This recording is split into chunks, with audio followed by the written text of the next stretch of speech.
بسم اللہ الرحمن الرحیم۔ خلافت راشدہ کے دوسرے تاجدار، اسلامی تاریخ کی ابوالعظم اکبری شخصیت، خسر رسول صلی اللہ علیہ وآلہ وسلم، داماد علی المرتضیٰ، رسالت کے انتہائی قریبی رفیق، خلافت اسلامیہ کے تاجدار ثانی حضرت عمر بن خطاب وہ خلیفہ ہیں جنہیں اپنی مرضی سے نہ بولنے والے پیغمبر خدا صلی اللہ علیہ وآلہ وسلم نے غلاف کعبہ پکڑ کر دعا مانگی تھی: اے اللہ، مجھے عمر بن خطاب عطا فرما دے یا عمر بن ہشام۔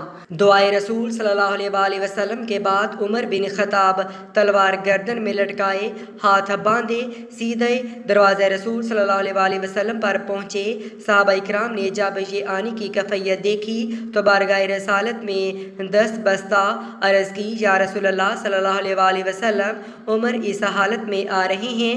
تو آپ نے فرمایا: انہیں آنے دو، نیت اچھی ہو تو بہتر، ورنہ اسی تلوار سے اس کا سر قلم کر دیا جائے گا۔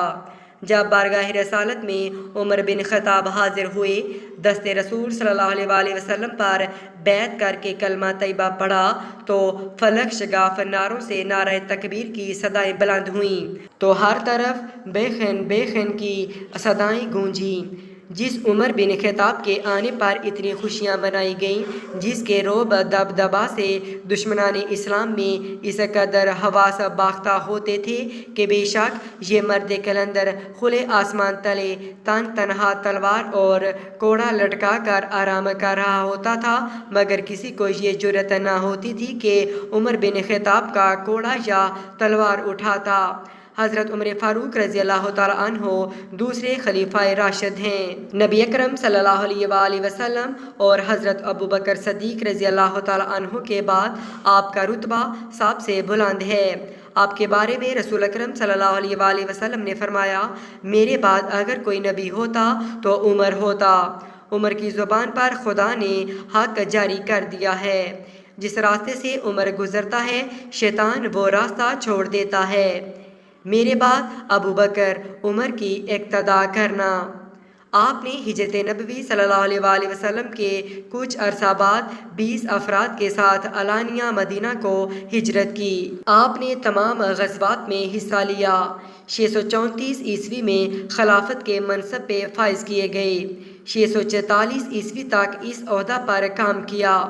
آپ کے دور خلافت میں اسلامی سلطنت کی حدود 22 لاکھ مربع میل تک پھیلی ہوئی تھی۔ آپ کے اندازہ حکمرانی کو دیکھ کر ایک غیر مسلم یہ کہنے پہ مجبور ہو گیا کہ اگر عمر کو 10 سال خلافت کے اور ملتے تو دنیا سے کفر کا نام و نشان مٹ جاتا۔ حضرت عمر کا زمانہ خلافت اسلامی فتوحات کا دور تھا۔ اس میں دو بڑی طاقتوں ایران اور روم کو شکست دے کر ایران، عراق، شام کو اسلامی سلطنتوں میں شامل کیا گیا۔ بیت المقدس کی فتح کے بعد آپ خود وہاں تشریف لے گئے۔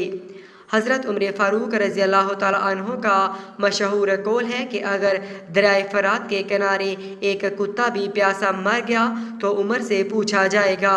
اس قدر خوف خدا رکھنے والا، راتوں کو جا کر رایا کی خدمت اور جس کی زبان سے نکلے ہوئے الفاظ کی تائید میں سورہ نور کی آیات مبارکہ کا نازل ہونا، جس نے اپنی آمد پر مدینہ کی گلیوں میں اعلان کیا: کوئی ہے جس نے بچوں کو یتیم کرانا ہو، بیوی کو بیوہ کرانا ہو، ماں باپ کی کمر جھکانا ہو، آنکھوں کا نور گم کرانا ہو، آئے۔